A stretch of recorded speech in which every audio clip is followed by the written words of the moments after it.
Something that I haven't seen being talked too much on Tower Defense Simulator are the realms, which is weird considering that it seems that they are one of the most important parts in the story of this entire game, being home to many enemies. So today I'm going to analyze every realm shown so far.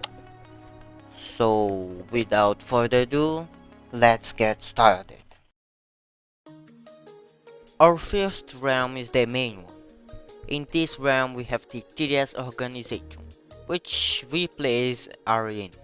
It is quite like a military in the Tower Defense Simulator universe. But this realm is basically real life, but with some changes. So there's not really that much to explain.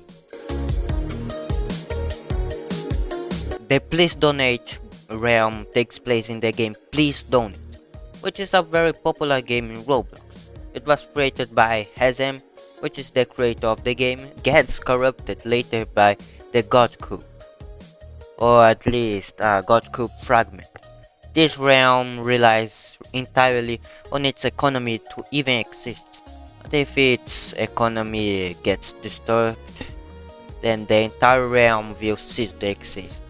In this realm we also have noobs, trolls and many other enemies that are quite silly, let's say.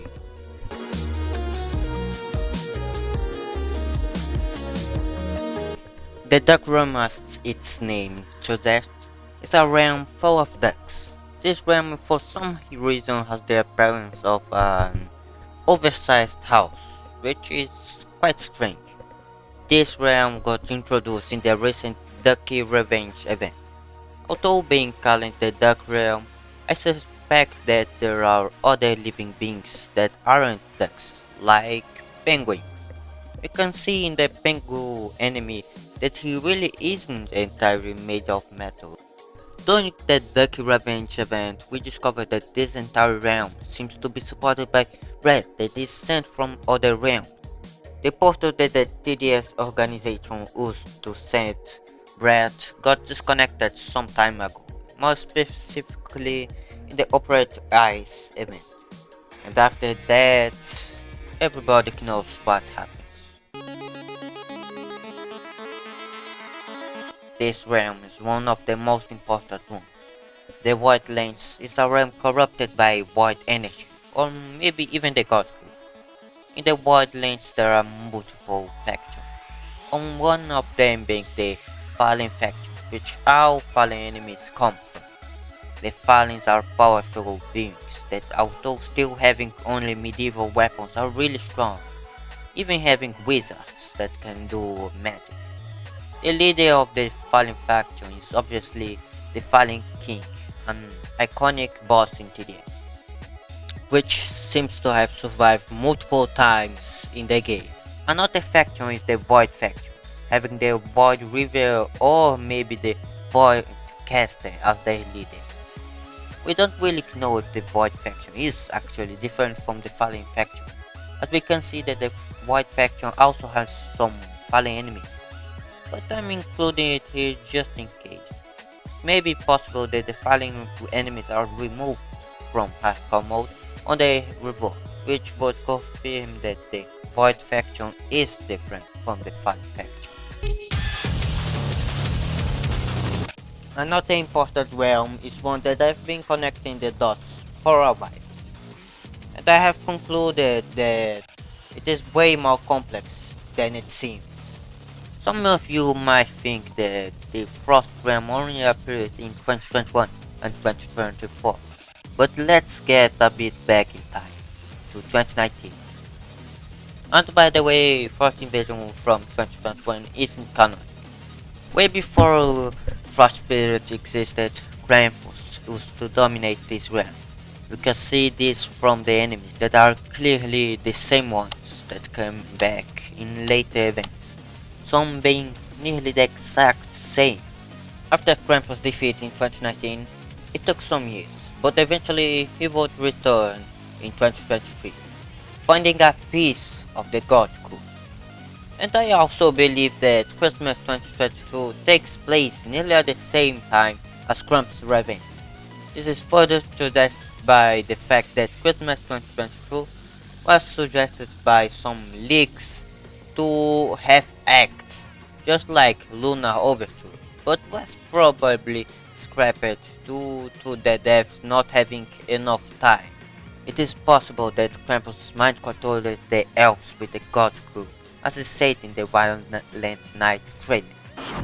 An unknown source has gone into the minds of the elves and turned them against Santa.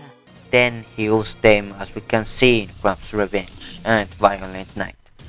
We see elves and frost enemies fighting alongside against us. We also see what looks like the frost image. Eventually, Krampus gets defeated, for good this time.